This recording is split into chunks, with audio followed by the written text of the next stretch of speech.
Penalty marker on the other side of the field. They said I was round up offside. Was I? Sometimes, Horse, just sometimes you have to go slightly off sides.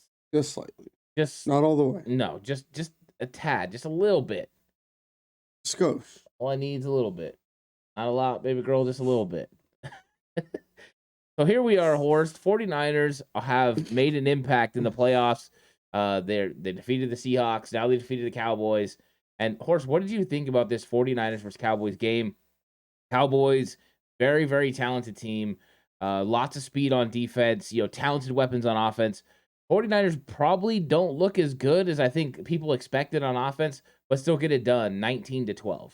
Yeah, that's the important thing, to win the game.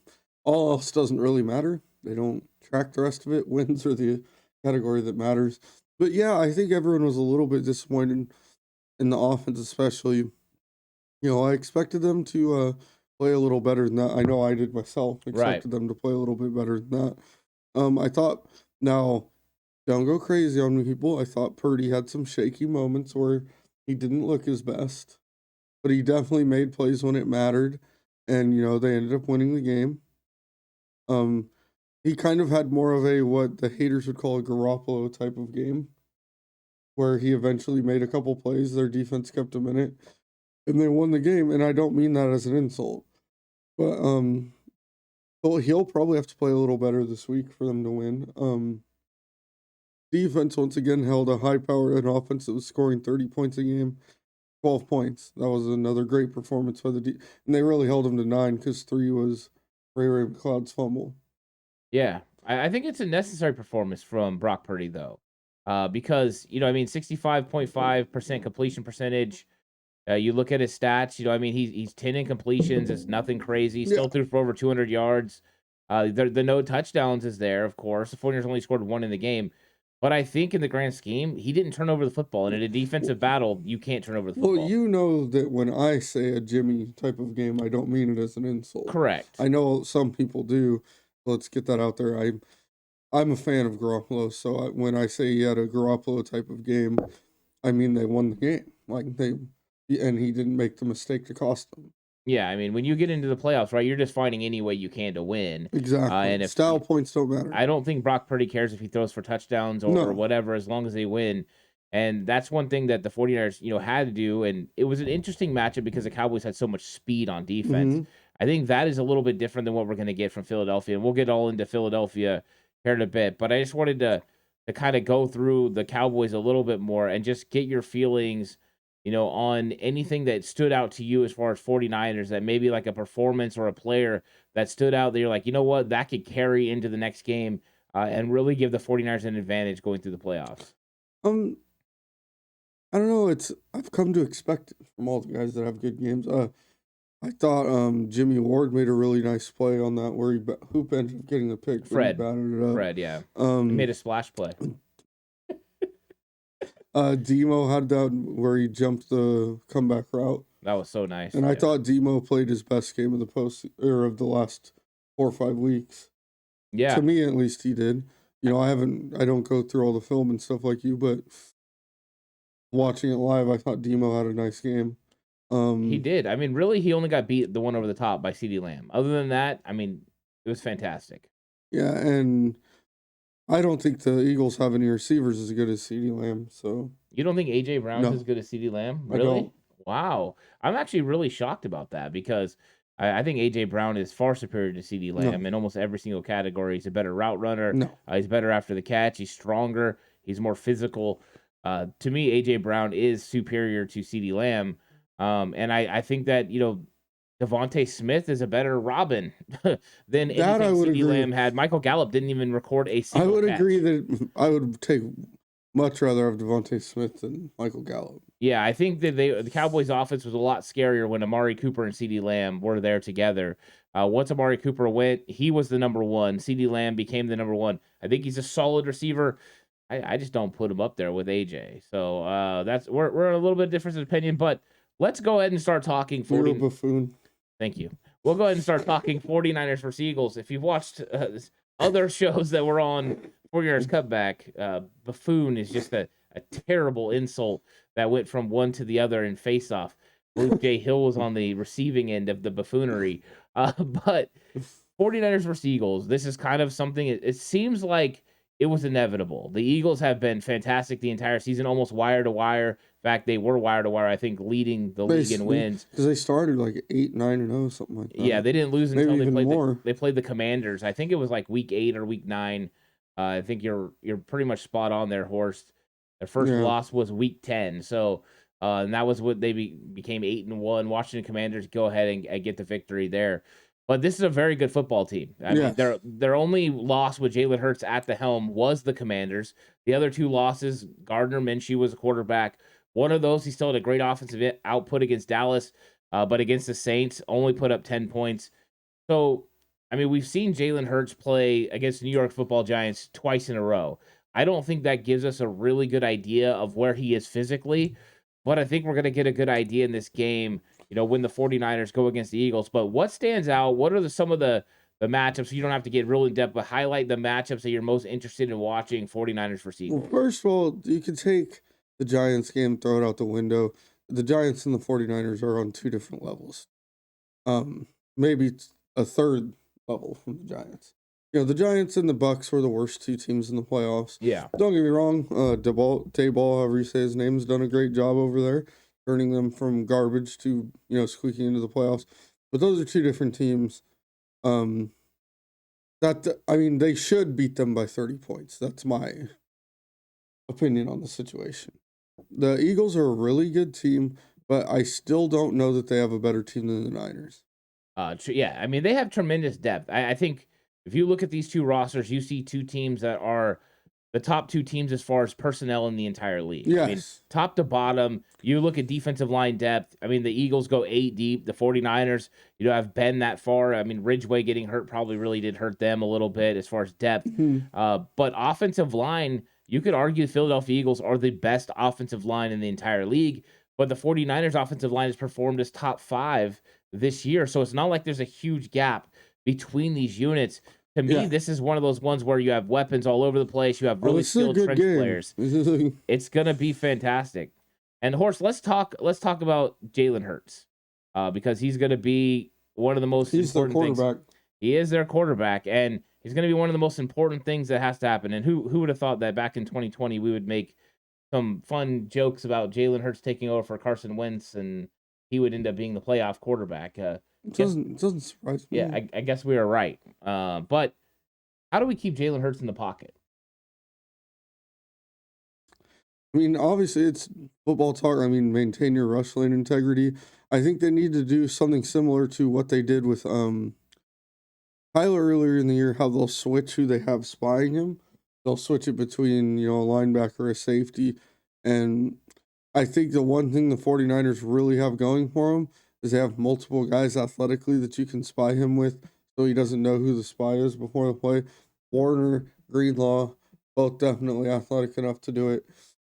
And then you got Jimmy Ward and Hufanga, both guys that can tackle, play in the box, and are both athletic enough to do that. And I think that's going to be a big part of keeping him is using those guys to spy, switching it up, keeping him off his toes, because I think he presents a different problem than, an Aaron Rodgers or a Joe Burrow or, those guys that'll sit back there and pick you apart. Is I think, and this is no disrespect to Jalen, he's just a young player. I don't think he reads the defenses as well as those guys yet. And I think if they're able to confuse him in those situations, he'll look to run. But if they confuse him and they have a spy on point and he looks to run, it'll get negated. So I think and then obviously the defensive line has to maintain their rush lane integrity. They can't give them big lanes to run through. And I think if they can do those couple things, I think they have a really good shot of slowing them down. Yeah, I think rush lane integrity is important. We saw that against Jared Stidham. That's where it became really apparent the 49ers couldn't go gangbusters on the defensive line and just get after, but they had to make sure they stayed in their lanes and made it more difficult for a quarterback to be able to step up in the pocket or step in and out or get around the outside. And I think that's what the 49ers were doing against the Cowboys and Dak Prescott. Mm-hmm. They were making sure they maintained those lanes. He got free a couple times, but for the most part, they did a good job of pressuring him while keeping him in the pocket. That's I your thought game. so too. That's your game plan for Jalen Hurts as well, keeping him in the pocket. And I think what they're going to have to do is use a fifth guy sometimes, bring somebody off the edge, whether that's a linebacker or even bring Fred up the middle. But what they're going to have to do is make sure they keep this guy fully inside that pocket. I think the best way for the 49ers to win is to force Jalen Hurts to throw the football from within the pocket. Is he accurate? Yes. Is he going to be accurate enough to consistently do it for 4 quarters? That's another question. I'd like to see a team force him to do that, and I'm hoping the 49ers can do that. And then you clamp down and you take away some of his early reads, and you muddy up some things that he likes to do, and all of a sudden you've got a good game plan to stopping Jalen Hurts, because not only do you have to stop him from scrambling, but you have to stop him from running the football with the read option as well, getting involved in the RPO game, which he does as well. Those are all categories in which he's highly successful that the 49ers have to somewhat slow him down. You're never going to stop him, but slow him down enough that you can get him off the field sometimes. Yeah, and I definitely think this is the kind of team it would help to get a little bit of a lead on and make them pass. They have a good running game. Miles Sanders, pretty good back. Boston Scott, Gainwell, those guys can both play. Their fourth running back sucks. And he's a dangerous part of their run game. So if you can take that away and let the defense only really have to worry about one element of the game, it'd be huge. Yeah, it is. I mean, it makes it a lot easier on you. And the guys who are going to be tasked with it is this 49ers defensive line, against the Eagles offensive line. And you start looking at the names that are on that offensive line: Jordan Mailata, Landon Dickerson, Jason Kelsey, Lane Johnson, who's dealing with, by the way, Lane Johnson's dealing with a tear in his abdomen, and he played last week. I don't know if that's going to, be a problem for him going against Nick Bosa or whatever, but he's playing at a high level. And then they've got just I think the best offensive line. So the 49ers defensive line is going to have everything they could possibly ask for in this game as far as, matchups. 49ers did a really good job last year. There are a little bit of changes amongst the defensive line from last year. Last year, D Ford played against the Eagles, and last year they had Arden Key. They don't have that this year. This year they have more Kerry Hyder, and they have Charles Omenihu. So I was going to ask you, how do you think the 49ers, are going to match up against this offensive line for the Eagles? Are the 49ers going to be able to stop the Eagles' run? It's going to be a tall task, but Dallas has a good offensive line, and they played well against them. When you get this deep in the season, you're going to play against good players, and I would say that the weakest spot on that line is Jordan Mailata. Interesting. He's a solid player, but Jason Kelsey is one of my absolute favorite players in football. He's great, yeah. He's my favorite Kelsey. Lane Johnson, been a stud for a long time. But Johnson, Kelsey, and Dickerson are 3 of the top guys at their positions. This is just my personal opinion. Isaac Samalo and Jordan Mailata are average NFL starters. And I think that's where you have to make your play, and I think that they have to take advantage of those matchups. And maybe I shouldn't even say Mailata's an average NFL starter. He's a good player, but I don't think he's on Nick Bosa's level, is what I'm saying. So if we can get the Bosa matchup over there on Mailata, if we can get Eric Armstead on Samalo, I think those are wins for the Niners. I think you're going to probably get Landon Dickerson. I'm sorry, it will be Samalo right on Eric Armstead. Where You're right. That's up, probably going to be a matchup there. Lane Johnson and then we'll have to handle Armstead. I think they're going to have Bosa on that side sometimes, and then they're going to just want Samson Ebukam to kind of hold his ground against Mailata, which isn't going to be easy. No. The run game, they want to get it going. Nick Sirianni is very bullish about his run game. He's going to stick with it no matter what. And the offensive line is a big reason why. But if the 49ers can limit them on first and second down to short yardage and make it 3rd and 6, 3rd and 7, I think that's where they can get off the field, because then you can do the exotic blitzes you want to do. You can confuse Jalen Hurts, and you can just put Jordan Mailata on a island against Nick Bosa. It's still a tough matchup. How many of those is he going to win? I don't know. But if he wins a couple, you're getting off the field and you're having an opportunity to make plays on offense. And I don't think there's going to be that many possessions in this game either. Both teams want to run the football. Both teams, want to grind this thing out. But yeah, matchups on matchups and finding that key matchup. And I think you're right. Samalo on Eric Armstead. Armstead is very, very good against the run, but he's really good against the pass, but doesn't get the recognition he deserves. If he can get up the field, up that middle, and force Jalen Hurts to have to kind of step back or for this pocket to collapse on him, I think that's how the 49ers could definitely get after him.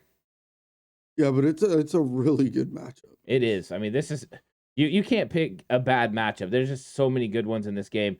Let's talk about Brock Purdy. I mean, last week we talked about Purdy under pressure. We knew that the Cowboys defensive line was going to be able to get him with Parsons and all that. They really held Parsons in check, but DeMarcus Lawrence, other guys got after him. In this game, you're talking about a defensive line that has 70 sacks. They can do it all. Now, they're different than the Cowboys. Cowboys predicated on speed and aggressiveness. This one they have the aggressiveness, but they're a lot more technical. They're a lot more veteran players. Hassan Reddick adds to that too, and they run a lot of 5-man fronts.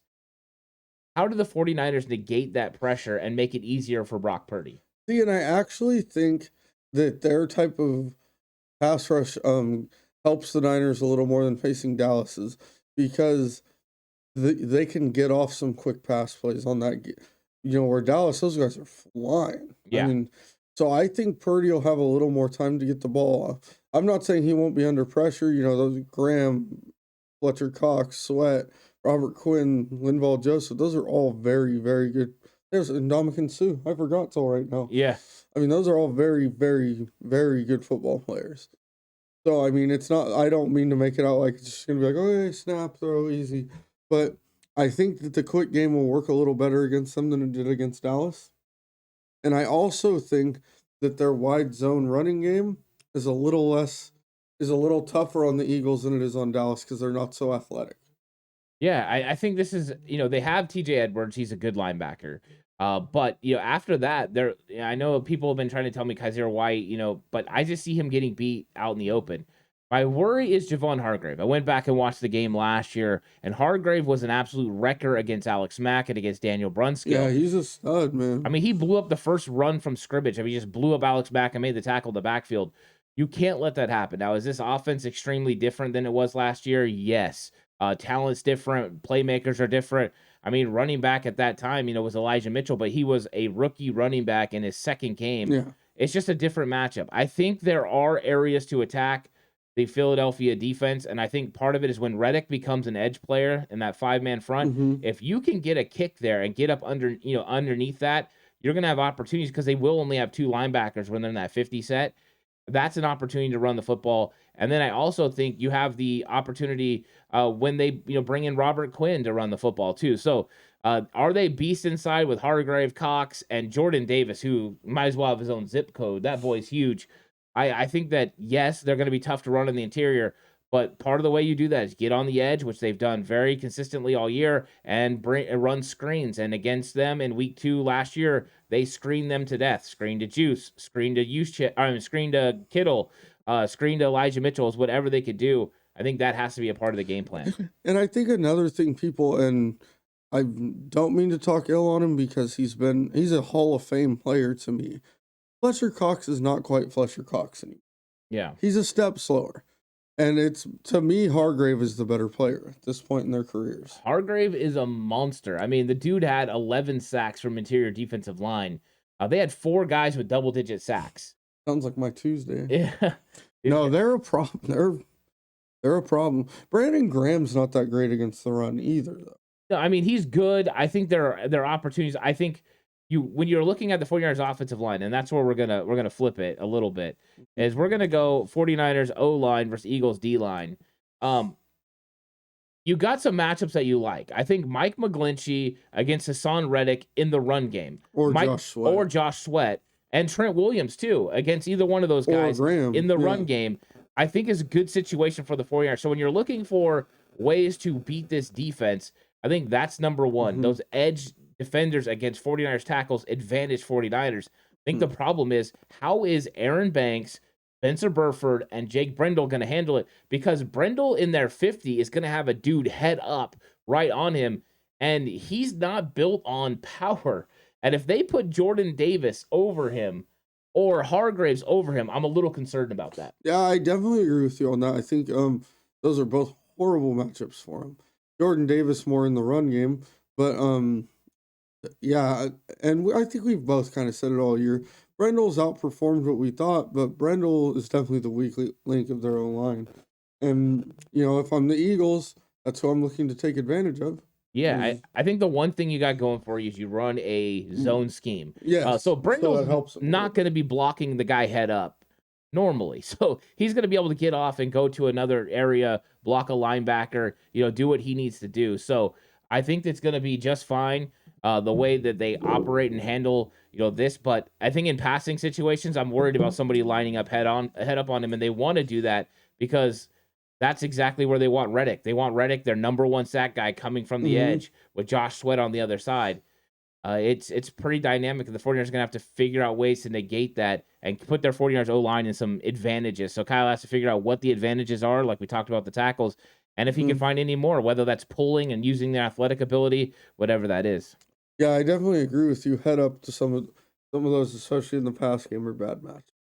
Yeah, for sure. So let's talk about the 49ers run game. We kind of started mentioning it a little bit. They struggled a little bit against Dallas to get going. Then finally it took hold in the second half, and they really handled it. It went from basically nothing to over 100 yards rushing, and they wore down Dallas. You could see it happening. How do the 49ers get their run game going? Do they just get to it right away, figure out exactly how to establish it and then just stick with it? Or do they need to throw and loosen up things a little bit to be able to run the ball? I actually agree with that. That they probably are gonna have to come out throwing.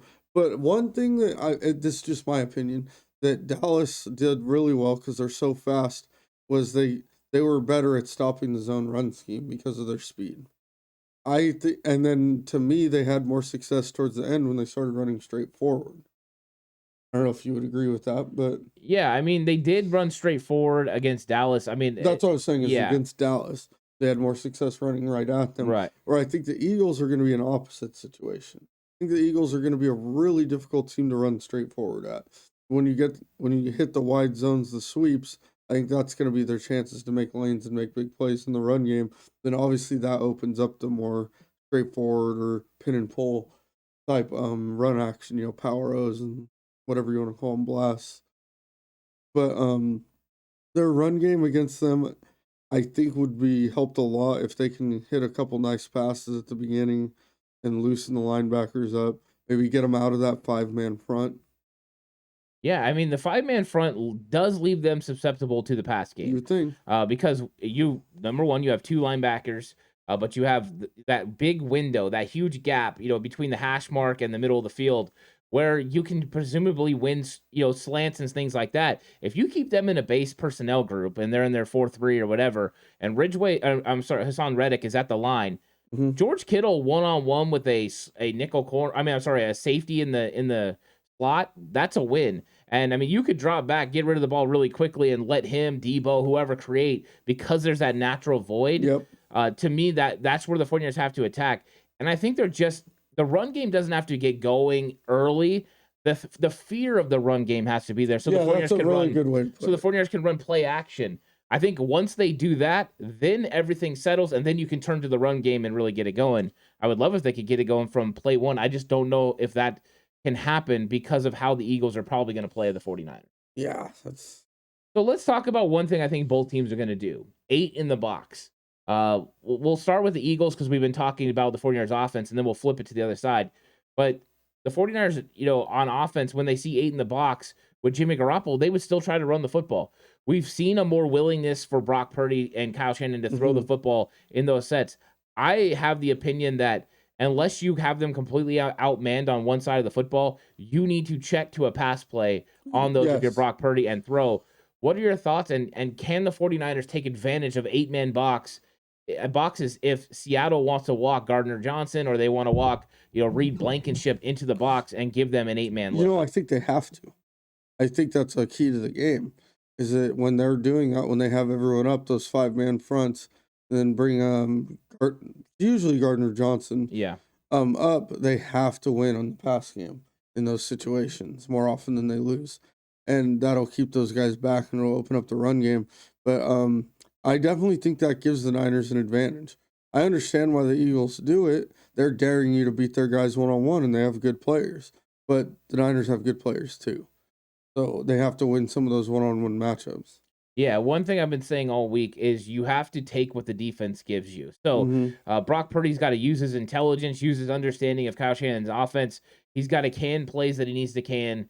He's got to, Oscar flip these plays when he needs to flip them because they need to put the best situation for their offense. They've got to be able to stay ahead of the sticks. You can't get in third and long against the Eagles and expect to have conversion rates like 50% like they did against Dallas. That's going to be tough because this is a better secondary than Dallas. This is a better defensive line overall than Dallas. So I think that getting ahead of the sticks is so important. And one of the ways that you negate what they do defensively is by being able to adjust to what they present you. I think this could be really a good situation for the Niners if Purdy's able to handle it. I think he is. But when he sees 8-man boxes, he has to be willing to check pass. And the 49ers got to be willing to, it doesn't have to be a big play on the pass.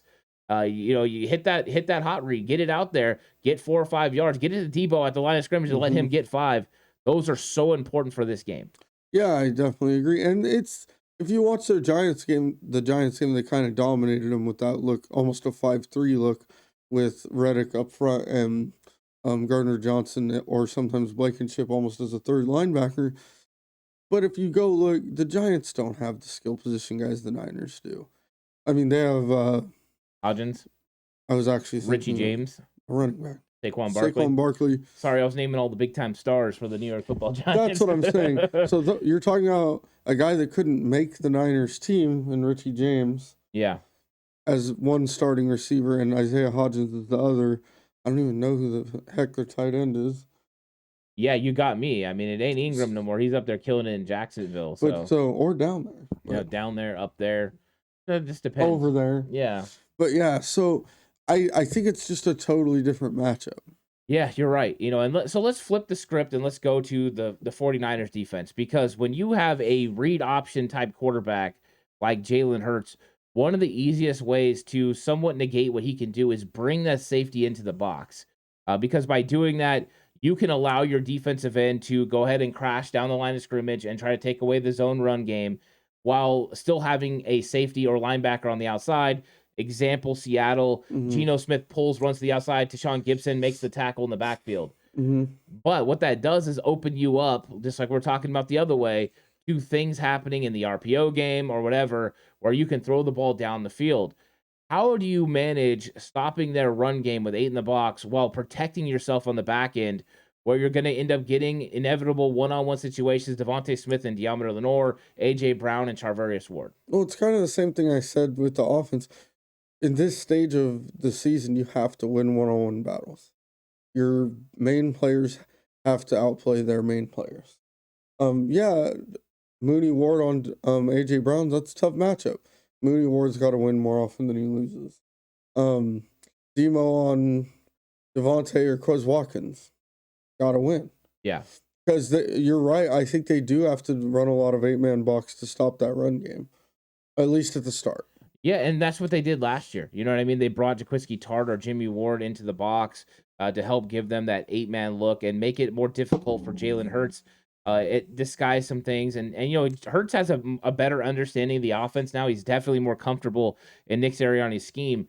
I think that there also is a way to kind of have the best of both worlds, and that's play the safeties a little bit closer than you normally would, but don't put them actually in the box. So use them more to run the alleys. Right, to run the alleys, take away the RPO plays, that those in-cut routes, and then go ahead and they can still be sometimes your read for outside contain, or they can replace a linebacker that vacates to have that read. But I think confusing the reads for Jalen Hurts, not just in the pass game, but in the run game, is so important. Don't make it as easy as, oh, my read on this play is Nick Bosa. If he flies down the line of scrimmage, I'm pulling and running.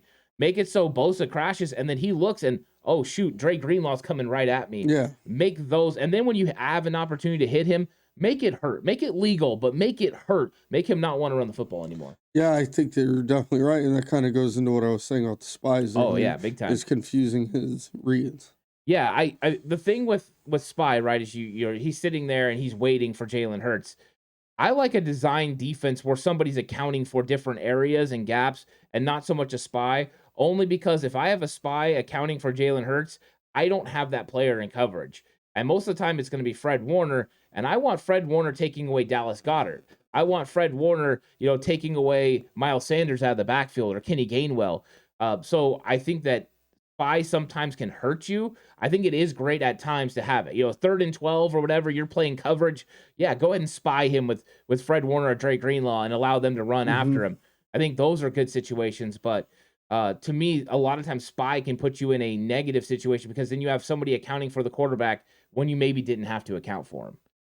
Let's talk Kyle Shanahan play calling, because there were some people that were questioning his play calling against Dallas. I had no problems with it. I thought lack of execution at times was the reason Daniel Brunskill getting chucked, stops a quarterback draw from working. I think sometimes you just look at execution, it doesn't work out. But I have zero fear about Kyle Shanahan's play calling. In fact, I think that's an advantage for the 49ers against Nick Sirianni and the Eagles is Kyle Shanahan's play calling. Well, I think coaching as a whole has an advantage for the Niners. I think D'Amico Ryans has done a fantastic job as well. I'm sure you think that as well. But yeah, what about his play calling are people not liking? I haven't really been. They just felt much. like he wasn't in rhythm. They felt like the play calls, like they weren't good calls, like he was doing things he shouldn't have done, calling plays that weren't going to work, wasn't getting receivers open, that kind of thing. I hate people. So I thought he called. The players have to make plays. Yeah. I mean, it's that simple. That for when you talk about getting in rhythm, you can call any play you want. If you're not gaining yards, hard for the offense to get in a rhythm. And I give that more as a credit to Dallas playing well. Yeah. And it was hard. Him and Dan Quinn coached together for several years. That was a hard matchup for Kyle. It was, because one of the things Kyle said was the things Kyle does are pretty similar to what he's done his whole career. Dan Quinn's completely changed up his defense, so it didn't give Kyle Shanahan an advantage that way. And then I also think they threw some things at him that they weren't expecting, and then you throw in the speed of the defense, which doesn't always translate on film. You can watch it on film and be like, man, that guy's fast. But then you see him in person, you're like, man, that guy's fast. I mean, it's just a difference. You expect Jake Brendel to be able to get to him, and then you get in the game, and it's like, he just can't get there. I think those things happen to you. I think that his play calling was fine. I think you're going to have mistakes with the play caller. I think, just like with all things, and you know this, you've been a play caller in your coaching career. My illustrious your illustrious career. If you're calling plays and it's a drive, you do get in a better rhythm in the game. Yeah. You get a better understanding of what the defense is trying to do. If you're not executing, being able to get first downs, it can stagnate the offense overall. Well, and I think that happens a little bit. If you're only getting to call 3 plays every time you're on offense, yeah, it makes it real hard to poke at what's, figure out what's working and what's not. Yeah, that's you know what I'm saying? Like, no, you're right. Or if you're getting at least 6, 9, 10, 12 play drives, even if they're not resulting in points, you're still able to try more different things. Like, say you came in thinking one thing was going to work, well, there goes your first drive because it didn't work. Yeah. So your second drive, you're trying, well, it looked like this will work. If that doesn't work, boom, that drive's wiped out. You know what I'm saying? Yeah. So even if it's not necessarily working how you thought they would, if you're at least getting first downs, you're getting more opportunities to figure out what's going to work and what's not. And like I said, part of that's on the players, because the defense can play something correctly, and if you block it correctly, you're still going to gain a couple of yards. Yeah, you're right. I mean, and we've been a part of so many games when we coached that your offense, some games it's like every single thing you dialed up hits, and it's like you're scoring it, all the time, and they can't stop it. And then sometimes it's like, oh, we're gonna have to figure something out because this isn't working. Yeah. I mean, they're both still professional coaches when it comes down to it, and these are professional players. Let's flip it to the defensive key matchup, Horse, for the 49ers. For the Niners. Yeah. I'm gonna say the defensive key matchup is gonna be, I'm gonna say their corners on the receiver, especially because we've talked so much already about the rest, is going to be especially Demo on either Devontae Smith or Quez Watkins. Devontae Smith is real fast. Like, he's so fast, he makes fast people look not fast. So he's going to have to do a good job covering him all day while also not giving him too much of a cushion to catch stuff underneath. The good news is Demo played against them last year. He was a starting corner. The starting corners in the 49ers versus Eagles last year were Demo, Lenore, and Josh Norman. That was the starting cornerback group last year when they played. Boy, does Josh Norman suck. Demo did get beat over the top by Jalen Reagor one time, but then he stepped out of bounds, so it ended up being negated. Jalen Reagor caught a pass in the game? Yeah, it ended up being illegal touching because he was out of bounds first. But he also got beat by Quez Watkins on like a 90-yard play in that game. That was Demo's last game starting. But I think that he's so much better this year than he was last year. And I think he has a familiarity. And there were plays where he had man coverage on Devontae Smith and he had to go all the way across the field over the middle, and he was able to play tough. I think Demo's up for the challenge. I think he's going to play really well. And I think, if Jalen Hurts tries him, he's going to have an opportunity to make a pick in this game. To me, Demo has stepped up, and I'm pretty comfortable with him. And I think you're right that matchup, Quez Watkins and Devontae Smith, on Demo is going to be one of those key ones to watch. Yeah. So let's go offense. Offensive key matchup for the 49ers versus the Eagles. For the Niners, for the offense versus the Eagles, we've already talked about it. I'm going to say it's going to go guard to guard. So, run, skill, or Burford. And then the center and Aaron Banks against Hargrave, Fletcher Cox, obviously mostly those two, but Jordan Davis and Ndamukong Suh, Linval Joseph, the other guys that line up inside. And I think that's going to be the big matchup this week, because the interior line didn't have their best game last week. Yeah, figuring out how to handle these guys on the inside. I think one of the things you got to do is make them run, right? Guys like Jordan Davis that are huge. You got to make them run sideline to sideline when they're in there. Boy, is he a snack. Yeah, and then Hargrave, he's a penetration master. So how can you negate that? Well, one of the things you could do is run screens, but also you can run wham blocks, or you can run traps and things like that. Let him come upfield, let him think he's one, and then kick him out and run underneath. That could be a way for the 49ers to gate some of the some of the chaos that this defensive line can cause on the inside.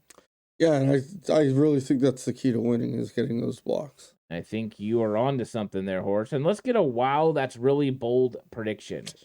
Oh, wow, that's a bold prediction for this game. Really bold. Whoa. I'm going to go with that the Niners force 3 turnovers. Ooh, I like that. If they force 3 turnovers, they're probably winning the game.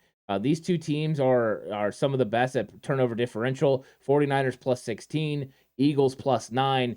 If the 49ers get 3 turnovers, that'll be hard for the Eagles to overcome. I like it, Horse. Let's let that happen. Let it be so. You said it. Speak it into existence. Let it be. They must play American defense. Yeah. Not the coy.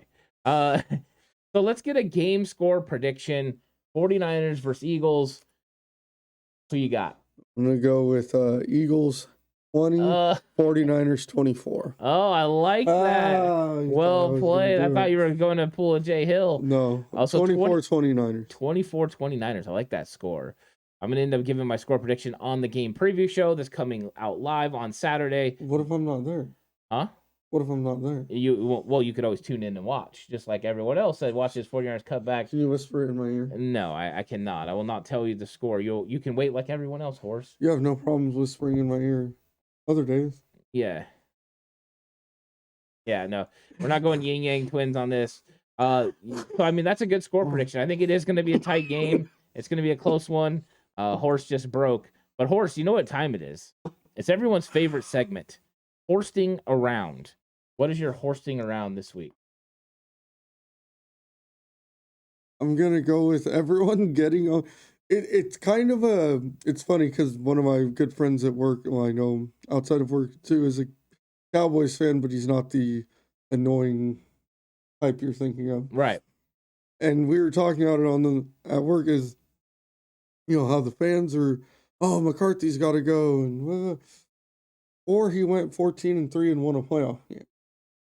And it's kind of, so I'm moving it over to Niner fans getting on Kyle Shanahan.